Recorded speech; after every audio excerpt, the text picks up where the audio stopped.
Hello guys, my name is Anna and I'm a Ukrainian, and I have decided I will vlog daily from my country Ukraine since the start of the soulful war with Russia. And in my daily videos I try to update you on the important real-life situations in my country Ukraine, and of course I'm always glad to answer your questions and to clarify some facts from our history, culture, background, or whatever interests you. And my today's conversation will be interesting for those of you who like reading George Orwell, for example, or wanted to become a psychiatrist to analyze various people and their psychosis.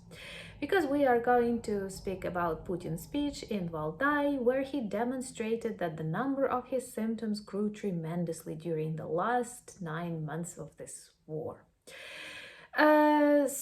First of all, he finally explained who is to blame for this war in Ukraine. And of course, it is not Ukraine and it is not Russia, it is the West.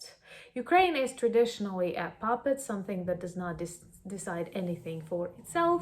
And the West was the one to provoke the war with Russia, NATO, and secret biolaboratories.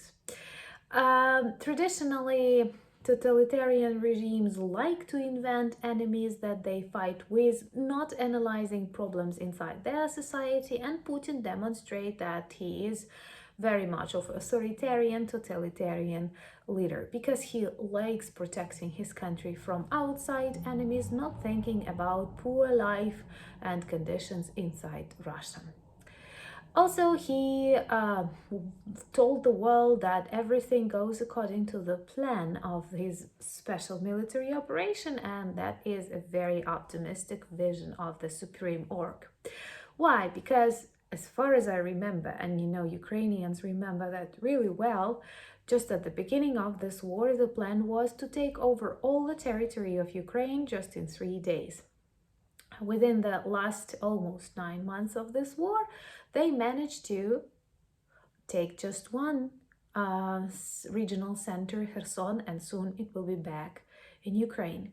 So Putin decided to claim that his plan was to liberate Luhansk and Donetsk regions, forgetting about his attack on Kyiv and lots of Russian tanks that traveled our territory along the border.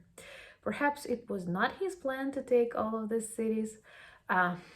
I don't know how Russians believe everything he says and respect him and elect him for 22 years. Okay, I understand that elections are not elections in Russia, but why don't you protest, guys? Why don't you say anything?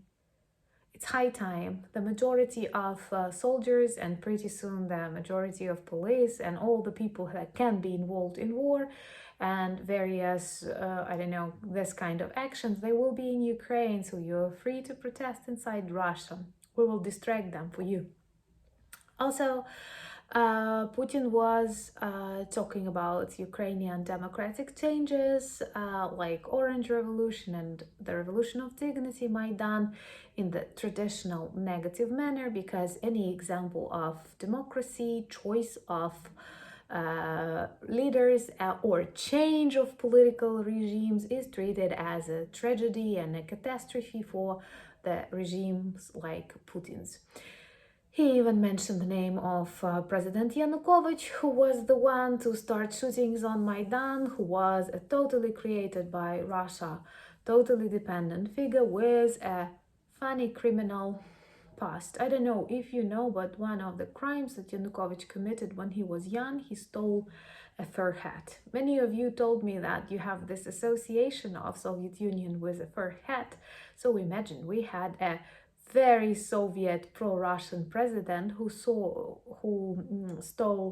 a fur hat, and they wanted us to listen to him, and they wanted us to let him stop Ukrainian movement in the direction of the European Union or NATO. And Russians, I mean, and Putin, they don't understand, they don't feel Ukrainians to that extent. They believed it's possible. Now this war has demonstrated who is who, and maybe some things that Russians accept, Ukrainians will never accept. Traditionally, he also described us as terrorists who plan to explode the Zaporizhia atomic plant, atomic power station. Also, we continue preparing that dirty bomb, and Putin was the one who asked Shoigu to call various political leaders and warn them that Ukrainian terrorists are going to blow themselves up.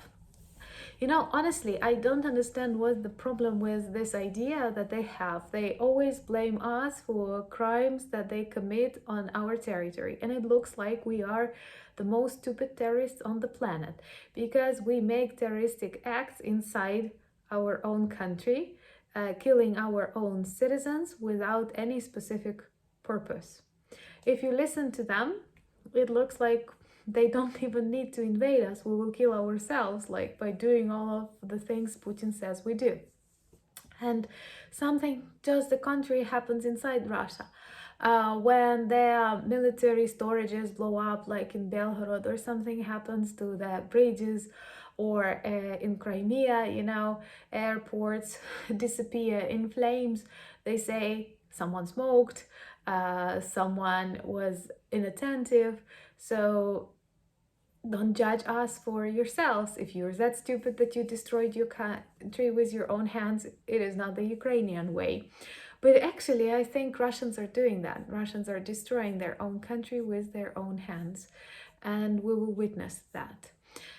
Traditionally, the West is the enemy, and this is one of the things we described in our episode Soviet Myths Debunked, Rotting West.